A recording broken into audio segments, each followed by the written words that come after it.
윤석열 내란숙의 피고인이 대통령이 된 20대 대선을 앞두고 이재명 당시 후보에 대해서 수많은 가짜뉴스가 양산되고 악마화에 굉장히 초점을 뒀습니다. 그중 하나인 것이 조폭 연루설이었는데요. 그때 조폭 연루설을 뒷받침한다는 자필 편지가 등장했습니다. 전 성남국제마피아파 조직원 박철민 씨가 동료 조직원 장모 씨로부터 받았다는 편지인데요. 편지에는 장모 씨가 당시 이재명 후보에게 돈을 전달했다는 내용이 적혀 있었습니다. 2021년 12월 22일 국민의힘 김진태 의원이 해당 편지를 공개하면서 검찰에 수사를 촉구했는데요. 이재명 측 일은 천천히 생각해보자. 그리고 이렇게 돼 있고요. 준석영님하고는 얘기된 거야.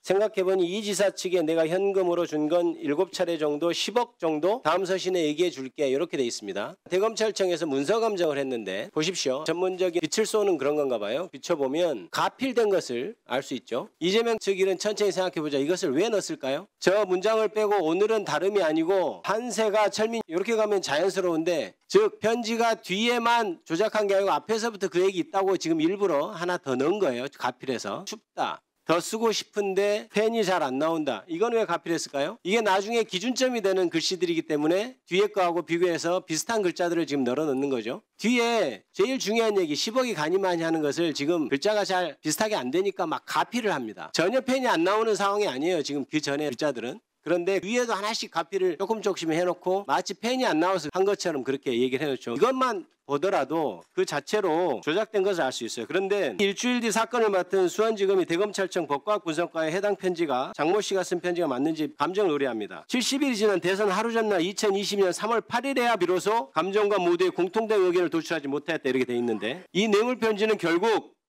국립과학수사연구원의 감정 결과를 통해서 조작 사실이 최종 확인이 된 겁니다. 감정사님, 이 조폭 편지 감정 당시 실제 감정 업무에 참여했습니까? 제가 직접 참여했고요. 통상 걸리는 게 감정이 보통 20일 정도 걸리죠? 대검에서. 예규상 20일 이내에 통보하게끔 되어 있고 70일 넘게 걸렸죠? 그런데 내용이 이게 지금 누가 보더라도 위조한 게 분명한데 가필한 것도 확실하고 근데 판단 불명이라고 된 이유가 있나요? 그때 당시 내부에서 어떤 일이 있었죠? 작성이 끝나고 결재를 올렸는데 다른 의견이 있으니까 좀 더 검토를 해봐야 되겠다. 그때 당시에 그럼 내부에서 본인이 이제 주임 감정사처럼 했고 그 이후에 윗사람이 반대 의견을 제시했다는 건데 아니다. 감정을 보면 이런 점이 있으니까 뭔가 좀 이상한 거 아니냐 이런 게 아니고 야 내가 경력이 더 많아. 그러니까 내 말 들어 이런 식으로 했다는 건가요? 그 부분도 같이 강조를 했습니다. 내부에서 회의를 한 적이 있습니까? 결과가 어떻게 됐죠? 계속 결론을 못 내고 아무런 조치 없이 지나간 시간들이 있었습니다. 감정 내용대로 아마 미리 발표가 되고 시간을 연수했으면은 그 20대 대선에서 이재명 후보의 악마함이 없었을 것이다.